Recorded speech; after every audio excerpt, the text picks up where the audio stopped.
I thought it was just another hangout, until her gaze had me hooked. It was one of those nights when everything seemed normal, like nothing was going to change. But when I showed up at her place, I instantly knew this wasn't going to be like any other time. She answered the door with that look on her face. You know, the one where you can't tell if it's a friendly smile or something more?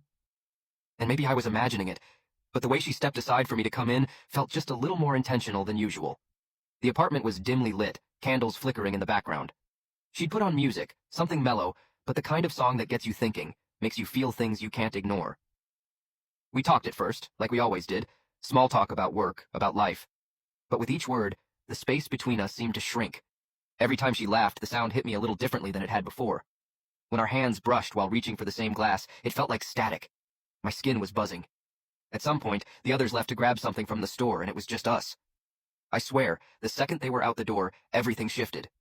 I could feel the air around us crackling, thick with something neither of us was saying. She moved a little closer, just close enough for me to smell her perfume. It was light, but there was something intoxicating about it, something that made me want to lean in just a little too much. She caught me staring. "Stop thinking so hard," she said, her voice low, teasing. "You look like you're trying to figure something out." I laughed, but it didn't sound right, not in the way I usually do. "And what am I figuring out?" She tilted her head, her lips curling into that familiar half-smile. "I don't know. Maybe the same thing I'm thinking about." My heart skipped. My breath caught.